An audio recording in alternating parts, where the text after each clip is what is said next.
And you'll see once we get into the studio right here. See, so as you can see, the lights are out of the way, nice and high, just the way our gaffer likes it. Yeah, gaffer. I can tell your gaffer is totally crushing it, and I would know. He really is. Oh, I'm so sorry. I have to take this. No. I'll be right back. By all means. Hey, ChatGPT, what exactly is a gaffer? Nobody knows what that is. Tell me quickly. I think she's going to be right back. A gaffer is the head electrician in a film or television production. They are responsible for the lighting plan and ensuring all electrical needs are met on set. So sorry about that. Okay, anyway, do you have any questions about any of this? I know it's a lot of technical jargon, especially for your first show, so if you have any questions. Thanks, Trish. Everything's going to be perfect. Okay.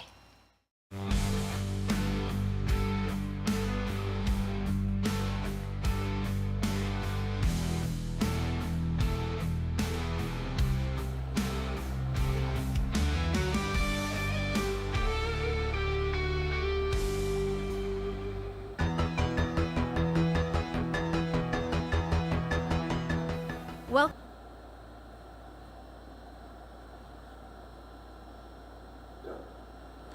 Hello, everybody. I'm Peter Dresslar, and this is the AI Morning Show coming to you from Hōʻike Community Television on Kauai Island.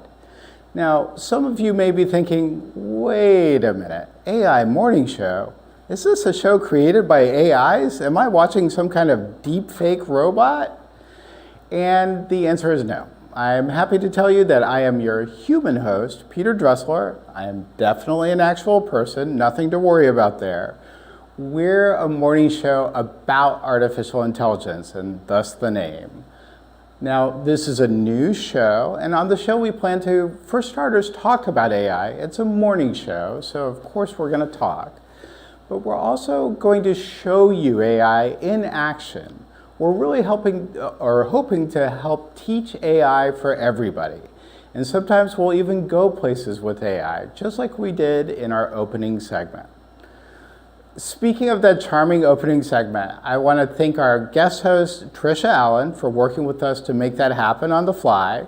In that segment, we used an AI from my phone to answer a question about TV technology. Now, I have a story about that segment, and the story involves my mother, Barbara. I was telling Mom, as one would, about the show and the question and ChatGPT answering a question. I am a mature adult, and so my mother is, let's just say she's old enough to be President of the United States. And so you can imagine I'm telling her about using ChatGPT on my phone, and her response was, oh my gosh, you know me, Peter, ChatGPT, that's just way out of my league technically. But here's the thing, I don't think it is out of her league. And if you're watching this show, I don't think using AI is out of your league either. So today we want to help all of our viewers who have never even gotten started using AI. If you want to try AI, if you want to check it out, we're going to steer you today through the very first few steps. You can use your computer, your tablet, your phone, or all three. You'll need to be able to go to a website, log in. You could download a phone app, and we'll get you started today. That's what we'll do with the computers. So program note, go get your computer or tablet right now. If you have a laptop, that's great. And you can follow along at home. While you're doing that, I'm going to talk a little bit about ChatGPT. Now, so far I've been using the words ChatGPT and AI pretty interchangeably. There's a reason for that. ChatGPT is the world's most popular and most well-known artificial intelligence tool. But what is AI in the first place? Simply put, AI is computer software that can learn and make decisions in ways that somewhat mimic a human brain. ChatGPT gives you a website or an app, and that lets you talk to that AI brain using your keyboard or voice, other inputs. That's exactly what I did in the intro. I talked to the ChatGPT brain with an AI app that was on my phone.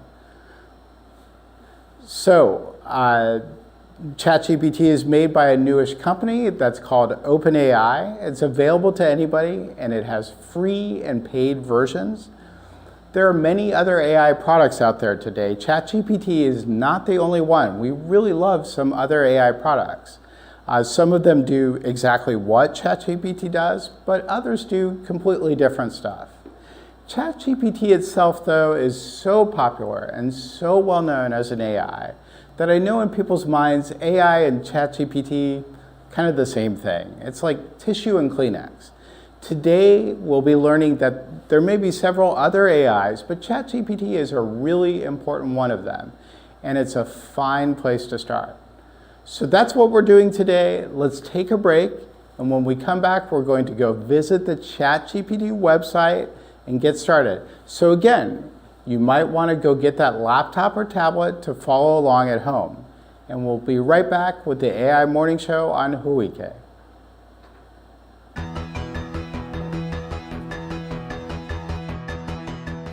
Welcome to Hōʻike Kauai Community Television. We are Kauai's public, educational, and government community access provider created to empower the voice of the community. When you view Hōʻike Community Television, you will find stories from dedicated local producers about our island, our people, the many cultures we share, and the issues we face.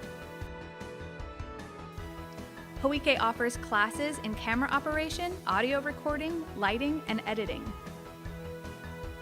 Hōʻike also provides specialized training for youth.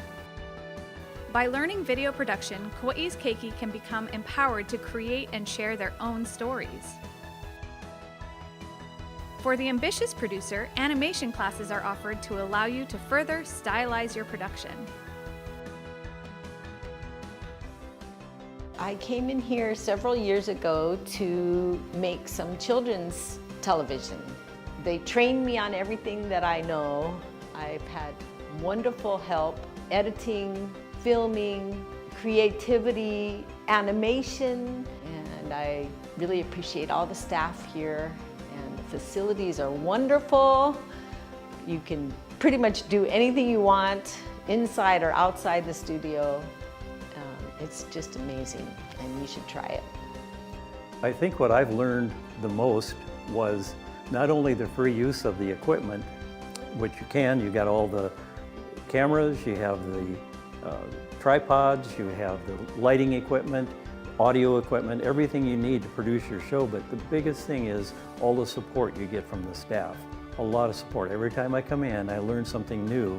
I'm able to walk away and improve my quality of videos so the people will watch it. So the most important thing here is coming into Hōʻike, enjoying the staff. They're very happy to help you in any way that they can, and you learn a lot. And you have the opportunity to do all your editing here if you want to. You have all the equipment that you need to use and borrow. So it's been a great experience for me. It's really improved my skills tremendously. From keiki to kupuna, Hōʻike is dedicated to empowering you to tell your stories. On Kauai, Hōʻike is centrally located on Rice Street in Lihue. Stop in and visit us or call us at 808-246-1556. You can also visit our website at hōʻike.org. We look forward to seeing you and helping you to begin your video producing adventure today.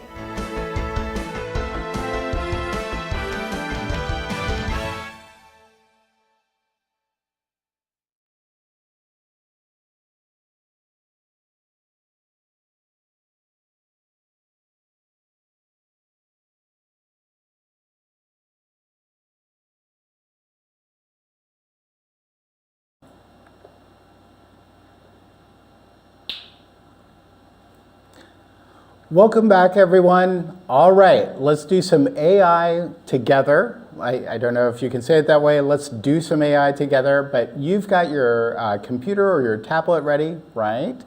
So let's dive into exploring the ChatGPT website. To do this, we just need for you to open a web browser. I have one open on my computer. Doesn't matter which web browser you use right now, so just pick the one you're most comfortable with. So first, we can head over to the ChatGPT website at chatgpt.com, and I'm going to attempt to type that in to my computer browser, and looking good so far. And I can see I have my ChatGPT browser right here. So we want to, now I'm actually going to switch pages right here because we've run into a bit of a technical malfunction. So, pardon me for that. I'm just going to sign out.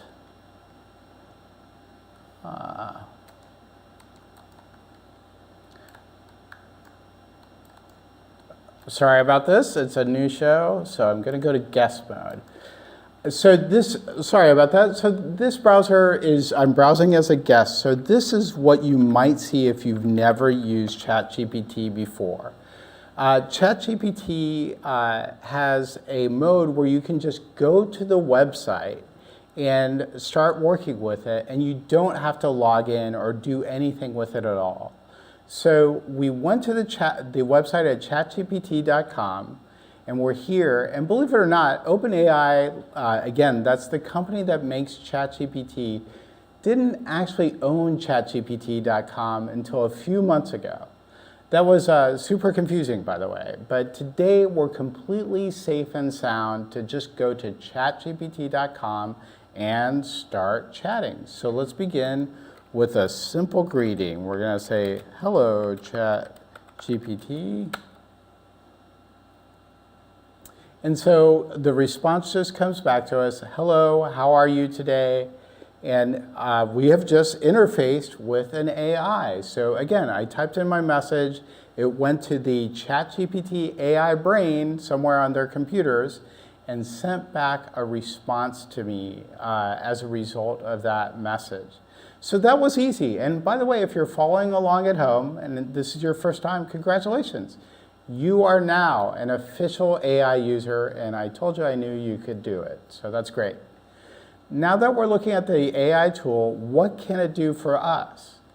Well, all the AIs that you interact with, including ChatGPT, are going to have loads and loads of information. It's like you're chatting with the Library of Congress, but with the side order of the rest of the entire internet. So with that in mind, tons of information. Basically, if you ever need basic facts about the world, you can talk to an AI. So let's try another question. So this question is, ChatGPT, can you please tell me the area code of the capital of Hawaii?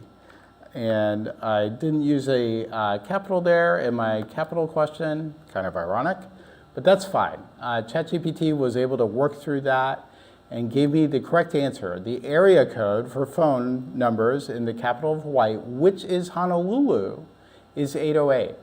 So let's think about that for a little bit. If we think about that response, in a way, we just actually asked two questions there since we needed an area code, but we also were asking for the capital of Hawaii. Now, this is the hallmark of AI tools today. In the old days of computer software, and by old days I mean basically 18 months ago, if you were working with computer software, an area code tool or whatever, and didn't specify an actual city, the software wouldn't have even given you an answer. In fact, you might not have been able to plug in capital of Hawaii into that software. The major difference between old software and AIs today is that the system is able to use the context of any free-form question we ask it and give us an answer that hopefully what we want, and usually it is pretty accurate as to what we want, just like a human being would if we asked them the same question. All right, so let's ask some more questions. You're probably already doing that while I'm talking, so I need to catch up to you now. So let's try a question.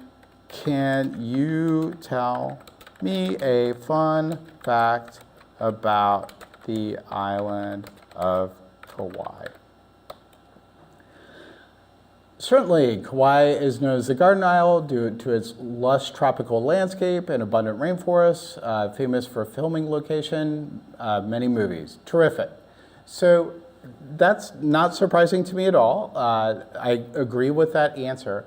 But what's interesting about that answer is that I had no idea precisely which fun fact the AI would tell us. In fact, there is no single fun fact about Kauai. So again, this is computer software that's sort of showing some judgment and making a choice. And so the next time I ask for a fun fact, I wouldn't necessarily need to, or wouldn't necessarily get back that answer, Garden Isle, Pirates of the Caribbean.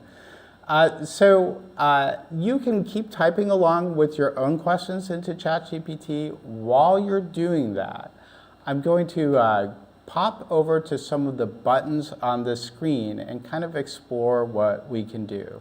Very important. So if I click on the new chat button here, oh, well, I'm a little bit blocked. And that says sign up or log in to save chats. I can do a new chat. And so I could just click that, but my old chat is gone for now. And as it said, you have to sign up to save old chats. If I click on this button and click sign up, I'm basically clicking on the model selector. That's kind of a technical term, but this button gives us the model selector, and it asks me to sign up or log in. And so I will say that while you absolutely can use ChatGPT in an unsigned in mode, you're gonna run into these walls pretty quickly. I think it's totally safe for you to sign up for the tool and just go ahead and work with it. So all we need to sign up is an email address. I'm going to actually press this button now and press sign up. I'm not going to work through all of this, but I'll just type in an email address, hello@aimorningshow.com, and I'm going to hit continue. And then it's going to ask me to create an account, a password, so I would do blah, blah, blah, blah, blah, blah, blah. I'm sure that was terribly illegal. And then I would click continue. Now, like signing up for most software that's out there today, what will happen after I click this continue button is I would get an email sent by OpenAI. That email will give me a link to click to confirm my sign up, and I can click through that link. I'm sorry, we can't show that, but you can do this. Click on the link in the email. That will take you to ChatGPT, and you can confirm your sign in. And we're actually going to demonstrate working with a signed in ChatGPT. But first, we're going to take a break so you can check for that email and get signed in. So let's go to a break.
Okay, welcome back to the AI Morning Show. Now, we just navigated to the ChatGPT website, by the way, with a little bit of trouble on my computer, so if you're having a little trouble at home, just know that you're not alone in that. But we got into the ChatGPT website, we tested out some basic chats or basic concepts with the ChatGPT AI chatbot. And now, for some of you at home, we've created an account and logged in. On my screen, I have a not very different, but a somewhat different looking interface. Some of you at home may have already seen this interface because perhaps you were already logged in or you logged in a long time ago, but we can see some of our buttons are pretty different. So let's try one of the most important buttons, which is the new chat button here. It's the little pencil icon. So if I click my new chat button, I click it, I get a new conversation. And you should probably do the new chat every time you change the subject with ChatGPT or any AI, because otherwise the AI is actually more prone to getting confused. So if in real life you might say, let's change the subject, click the new chat button on your AI tool like we just did, and we can see we have a new response. We can see also that my previous chat, good morning, how are you today, is there in my history. But let's go back to our new chat. And we're going to ask a little bit more complicated question now. So I am interested, I have a friend with a child that rides in a car. And so I want to ask, what age do children need to be to ride in a car in Hawaii without, oh goodness, a car seat? Well, that wasn't too bad. So what age do children need to be to ride in a car in Hawaii without a car seat? And so in Hawaii, children under the age of 4 must be in the child safety seat. Children between the ages of 4 and 7 must be in a booster seat, most likely. And then after age 7, it's recommended that they continue in a booster seat. That's a good answer. I've actually checked on this, and that is an accurate answer, an accurate depiction of what's going on. Now, sometimes we might want to confirm what we're getting. If we're asking a question about rules and regulations or some kind of process or procedure, we might feel like, I want to be super confident about the answer that I just got. And what's great about the newest version of ChatGPT is I can actually ask ChatGPT, can you please give me a link to a website with official information confirming this. I didn't spell great, but that actually isn't terrible. ChatGPT will figure it out. And so you can see on our screen, ChatGPT actually reached out to the web, and we're getting back some information that gives us a little bit more confidence. This is one of your most powerful new tools in ChatGPT. You can ask for a link, and I wouldn't say it's 100% successful in getting links back, but it will very frequently give you a link back, and you can click on it and you can see, okay, here's the updated information about the child's passenger safety law.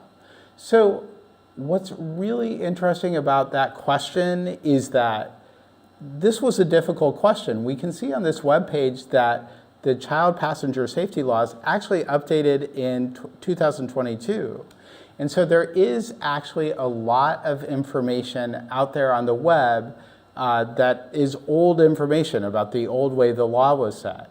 So that's, again, a good example of the kind of thing that I would try to verify using a link given to you by ChatGPT. Now, our next thing that we can take a look at are some of the most important buttons in the interface in ChatGPT. So one of them is our read aloud button. Now my computer is not wired for sound, but I'm going to give it a shot to press the read aloud button. In Hawaii, children under the age of 4 are required to be secured in a child passenger I'm restraint leaning system. in, so hopefully you can hear some of that. This can include either And so that's a way, if you want to have read out maybe a long answer, you can just read out that answer. And that is available on the free plan as long as you're logged in. If you want to copy this information and possibly move it to a Google Doc or a Word doc, that's this button right here. It says copy. And so you would have to allow it on your, on some browsers, you might get a warning about that. Totally fine to allow copying and pasting. I do a ton of copying and pasting from AIs. It's one of the most important tools. So I could hit allow, and now I would be able to just copy and paste that answer into a Word doc or a Google Doc, whatever I like to use. Our regenerate button, that's also really important. If we don't like the answer that we're seeing, we can sometimes give it another shot. Basically, we're just going to ask ChatGPT, let's roll the dice again on this question and see if we can get different links. And we will get a slightly different, in fact, I'm seeing a slightly different answer here, but and possibly some different links. I could possibly give feedback, I don't know. And so this is really important. Very important message that we just got. By the way, we have a feedback tool here, but one of the most important buttons we're going to see today, we can see we've reached our GPT-4o limit. And so now, if I'm going to just say new chat, and so we can see ChatGPT is definitely trying to sell me the paid plan, but for today, I would just need to start again using the free version of ChatGPT. So, hello, ChatGPT, can you tell me the safety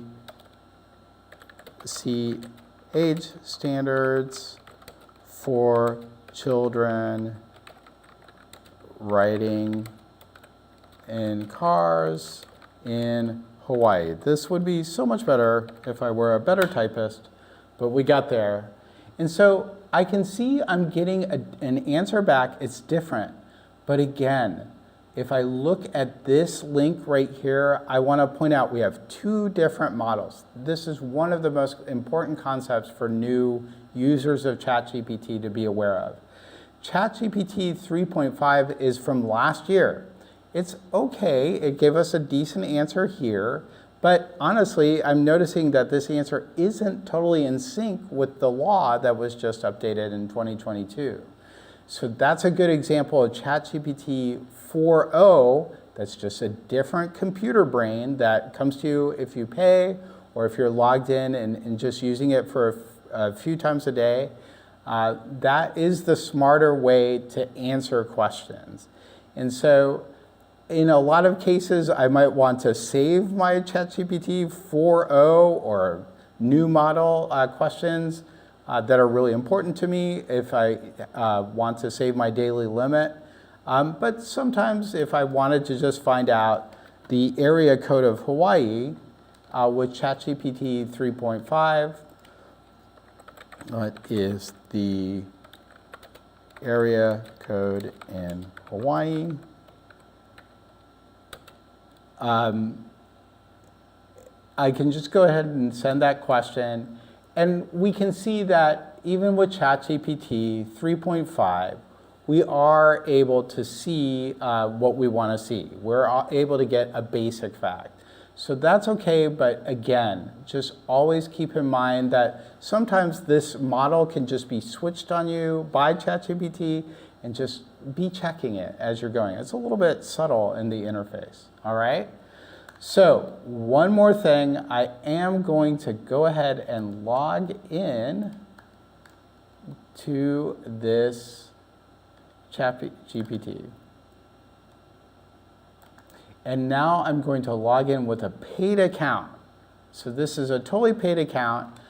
I can see in my history, I have, this is an account that I've been using for months, doing different demonstrations. And so I can see in my chat history, I can click through old chats. So name change process on Oahu. Oh, this is a great example. So hello, can you please tell me what I need to do to legally change my name in Oahu after a divorce?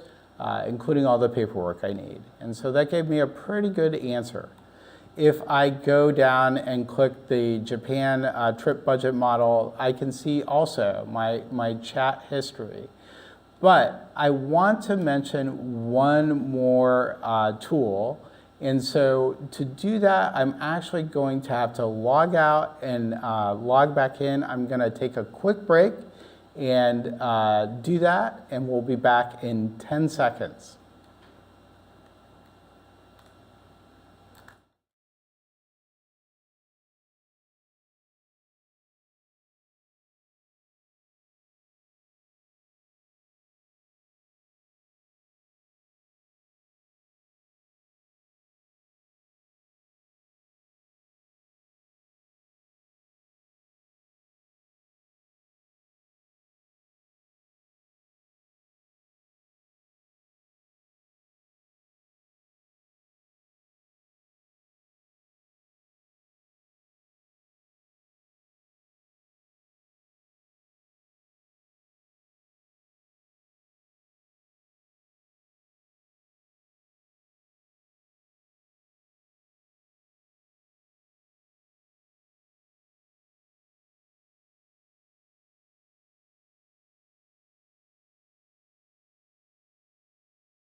All right, we're back, and we had a little technical difficulty there.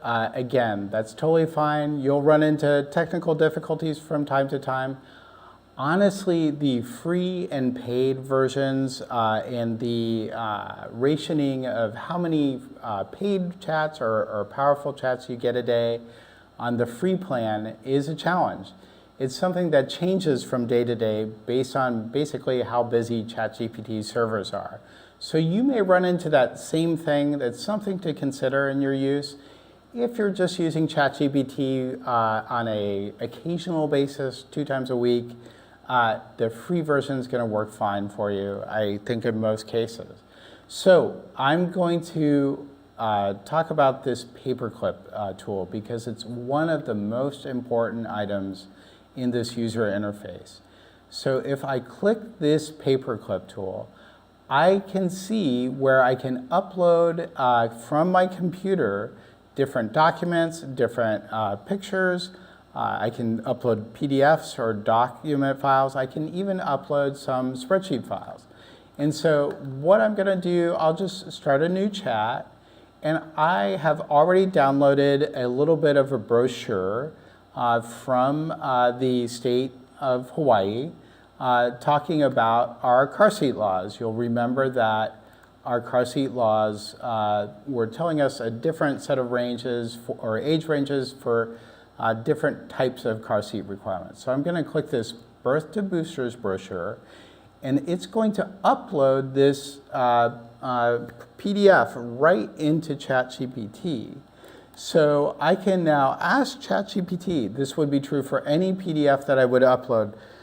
Hey, ChatGPT, can you please summarize the document I am uploading here? And so again, this is a brochure that I downloaded from the state about car seats, and it's actually going to read this document and go ahead and process what is actually going on with this document.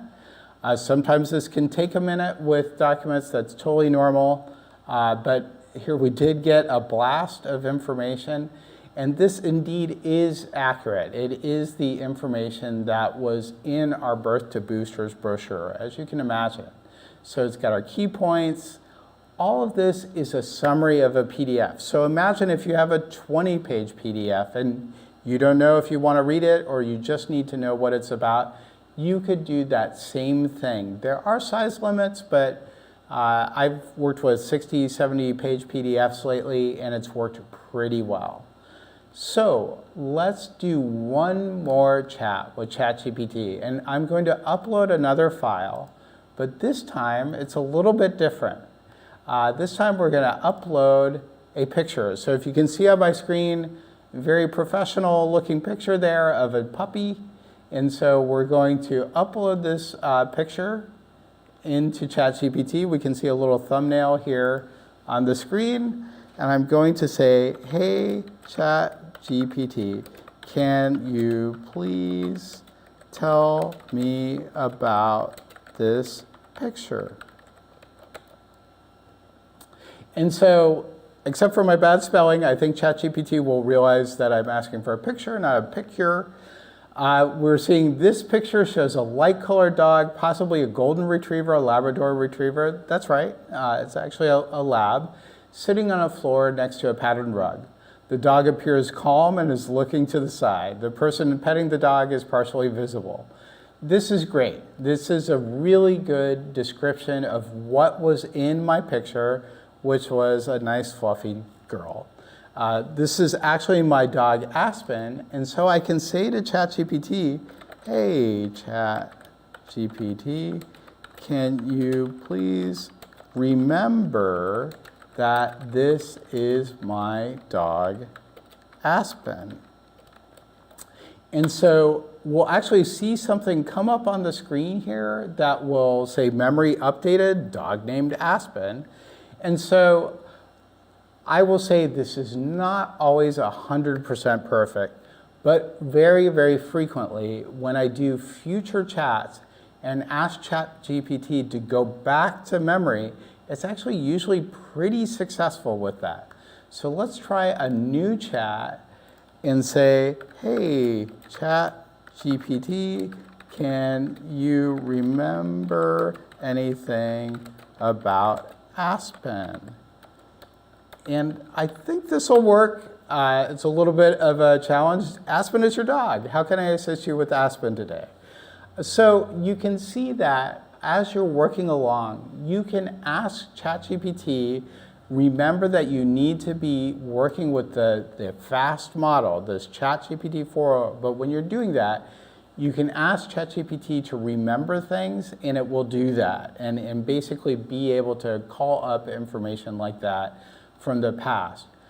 You could also go back and just look at previous chats and copy and paste information into ChatGPT. That can sometimes be helpful if you're working on a longer project.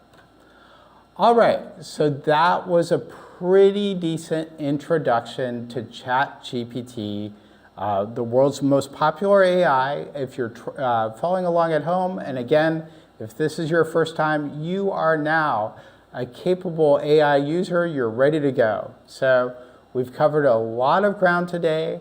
On our next show, I want to promise that we'll actually do some more advanced features with ChatGPT. But if you're new to AI or if you're a returning user, I would definitely like to encourage you to explore and experiment to your heart's content. There's so much to learn with AI, and it's all there at your fingertips. So let's take a break, and when we come back, I'll be joined by Trisha Allen, and we'll be answering some viewer questions. This is the AI Morning Show on Hōʻike Community Television.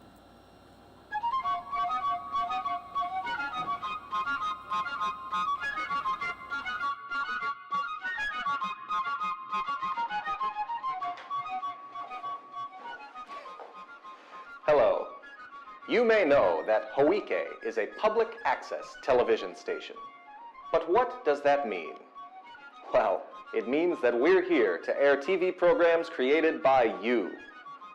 Now, you may be saying to yourself, but I don't know how to create a television program. Well, that's where our producer certification course comes in. Now, of course, anyone is welcome to submit programs to us, whether or not they've taken our course. But the world of filming and editing videos can be daunting, not to mention the cost of equipment. But don't worry. Hōʻike is here to help. We'll teach you everything you need to know, from the basic functions of cameras and microphones, to techniques for framing a shot, right on through to editing your video in Final Cut Pro.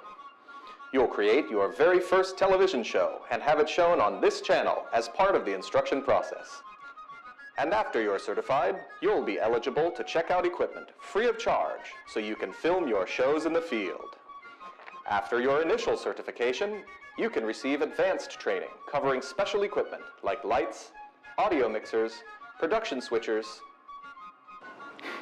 even special effects and green screen. If you'd like to learn more, give us a call at 246-1556 or visit our website, hōʻike.org. And don't forget to like us on Facebook.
And it's an evolving question because 12 months ago, there were way worse like hallucinations or incorrect data that the AIs were producing.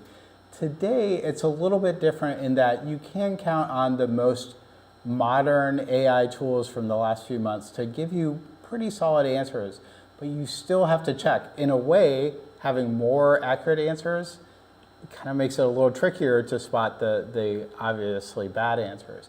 So we went through one exercise today asking the AI to give us a link to where it saw the information. Some AIs can do that. ChatGPT's most powerful model can do that. That's a good tactic. Another tactic is you could take a question that you asked one AI and ask 2 or 3 other AIs. And then finally, you can do your own research and verify. You know, if it's mission critical stuff, go do some Googling and you're good. Okay. The fourth question comes from Nicole on Oahu. Nicole asks, can you use ChatGPT with your kids, or is that even appropriate right now? That is a great question. I think it's, I'm probably going to say all the questions are great. They're great questions. So using ChatGPT with kids is totally fine. I think there is constantly the pressure about using it in school and not having them cheat. Really, kids could kind of cheat themselves as much as anything if they're using ChatGPT to prepare all their homework. And there are tools that teachers have to reduce that. Oh, but I do want to tell a story about ChatGPT with kids.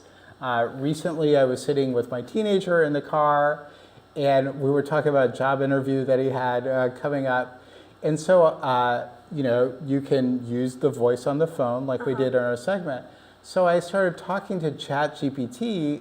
Hey, ChatGPT, tell me about, you know, how we should interview for this job. Give me some fake questions or whatever.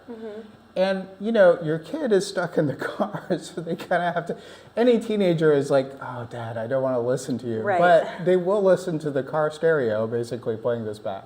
So that's my secret weapon, using ChatGPT with kids. Do it in the car. They're trapped, and they have to listen. And you can hear what they're asking it and what the answers are being given. Right? Absolutely. Yeah. If your phone can play music through the car, it will also play ChatGPT's voice through the car.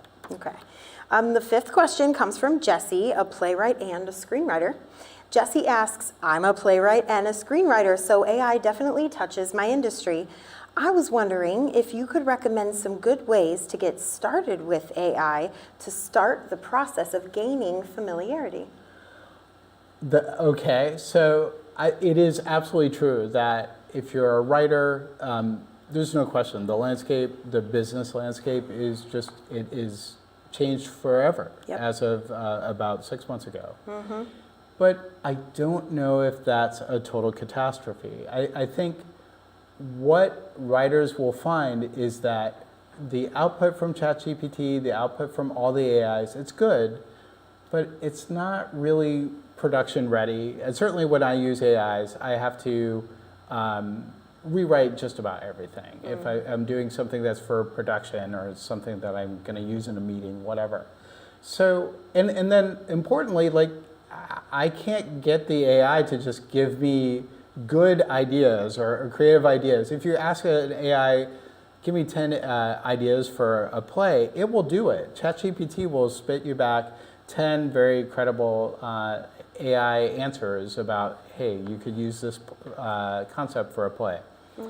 But you would find that all 10 of them are probably pretty routine, they're not very creative, and so working together with ChatGPT, using it, or another AI, using it to perfect and organize your information, organize your ideas, that's totally effective. It's way faster, and I really don't think it's going to replace human creativity. Why would it? Enhance it, right? What's that? It may enhance the creativity. Yes, it sounds absolutely. If you're not doing the grunt work of like cutting and pasting or like putting together lists of items, there's a lot of utility there that saves your work energy for creativity. So I do like it for that. Okay. Christina, right here on Kauai, asks question number 6. She's a ceramic artist. She wants to know, in what ways can non-digital artists use AI to aid in the creation and selling of their works? Boy, ceramic artists, so they're in a little bit different boat. There is not an AI ceramic producer yet, so that's definitely a win. That could change I was going to eventually. say yet. Yeah, that's right. But that's show 1,000 for us. Got it. So it's going to be a while. So I think a couple of really good ways to market something like ceramics or something you're making, like you're cooking food for a small business or whatever. That's a great Hawaii small business. And a great way to market products in that way would be actually going back and forth with ChatGPT or another AI and saying, hey, can you give me some marketing ideas? That isn't so creative. It's really kind of businessy and routine, and there are best practices. So that's going to be a really effective response that you get back from ChatGPT. And I would say my very favorite prompt for that would be to ask, hey, can you show me ways, or can you discuss ways I could tap new markets? You could even say, this is where I sell right now. How could I expand my marketing, right? Like, you know how you run your business or sell your ceramics to your existing customers. But if you ask, how do I get to new customers? Maybe I'm using the memory of an older chat where I told ChatGPT how I do that. Then I get these ideas. That's a total win, right? You're getting ideas to expand your business. So I really like that approach. Great. Okay, Dom wants to know, what does this mean for things like copyright? Boy, so I would say we're in a better place in 2024 than we were in 2023, but there's no question that the laws are catching up, but still not caught up, I would say. And it's not always 100% clear what's going on with the copyright of the AI-produced products that you create. It seems clear that what you output from an AI belongs to the person who prompted the AI to generate it. But I would say we haven't gone through the phase of like big high-profile court cases where the actual laws and how they work in the real world are totally settled. So be aware, if you're using AI for some creative industry, there is that little uncertainty, I think still. And I will say another issue that people worry about is, are the AIs indexing copyrighted information? That's I think unquestionably we can say in the past we have had that happening, and it's not great. You can love AI and still say you shouldn't violate someone's IP. I think the AI makers, with some exceptions, are getting better. ChatGPT and all the big companies are, and I think they're much better in 2024 than they were before. So we're getting there, is basically the answer. Okay. The next question comes from Leilani, again on Kauai. Leilani asks, how can I ensure my personal information stays private when using AI chatbots? All right, so that's really important. I would say, if you have a recipe for new power or a new kind of energy or like a new nuclear reactor or whatever, I would have some questions about that billion-dollar invention and sending it off to these companies, right, who run these software packages or the AIs. But that being said, you are working with some really large companies. Everyone who's built one of the most powerful AIs is either an established tech giant or an up-and-coming, like, super valuable new tech company. And so they have so much incentive to keep your information safe. They have so much incentive to hire the world's best computer hackers to keep the information safe. Honestly, there's not much difference between sending your information to those AIs on a chatbot versus sending an email on Gmail, or doing Word online or Gmail online or Google Docs online in the cloud. Same companies, more or less, same privacy restrictions. There are buttons in some of the chat tools now where you can ask it specifically not to train the AI on the information that you put in. And sometimes that's a paid version feature, by the way, Interesting. which is not awesome. Yeah. Yeah, it doesn't seem totally fair. I have some real thoughts about that. But at any rate, if you're doing ChatGPT or some other AI for work, okay, you pay for it, you can press that button, and that's another layer of security, right? Okay. Let me see. Number 9, Kai, a high school teacher in Honolulu. Kai asks, what are some effective ways to integrate AI tools into the classroom while still promoting critical thinking and original work from students? So I do know that actually Hawaii Public Schools, Department of Education is having a big AI summit later this month. I'm excited to attend there, and there will be zillions of people from the industry there, a lot of teachers.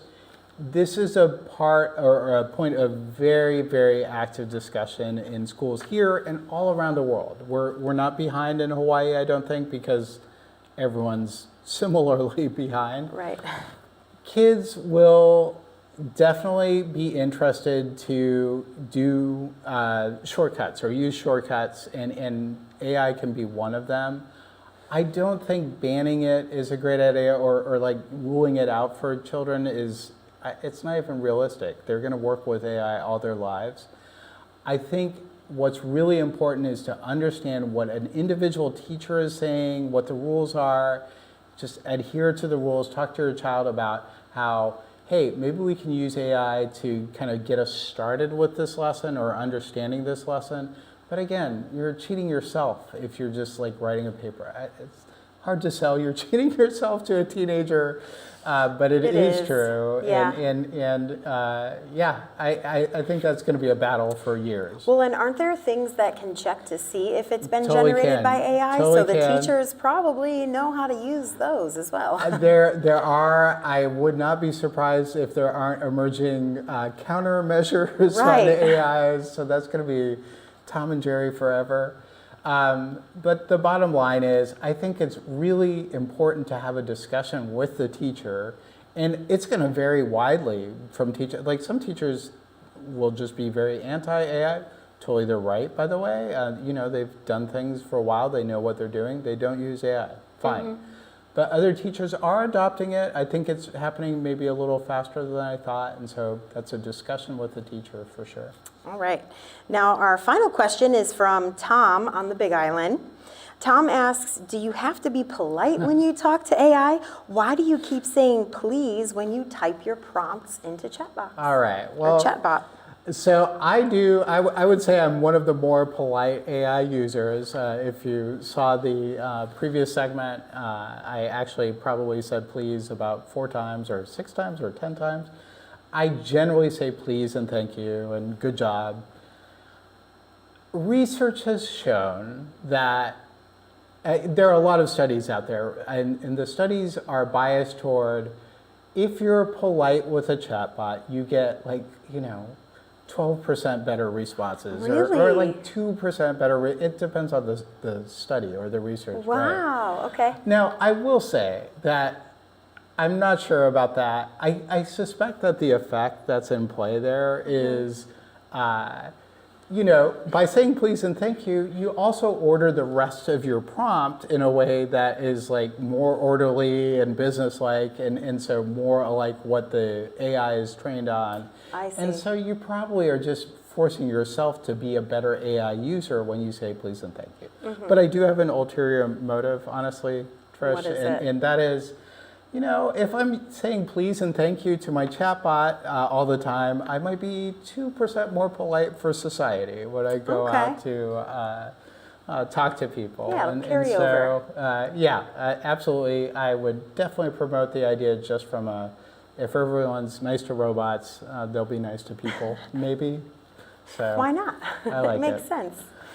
I think that is all the questions we have. All right. So thank you so much to my guest host, pleasure. Trish Allen. I really appreciate it. Thank you for the rapid assist coming in. So this has been the AI Morning Show on Hōʻike Community Television. Again, I'm your host, Peter Dresslar. On our next show, we will continue working with ChatGPT and go to, I don't know, maybe a 201 level of use, sort of a more advanced, sort of more structured, more business-like uses of ChatGPT. So I'm excited about that show.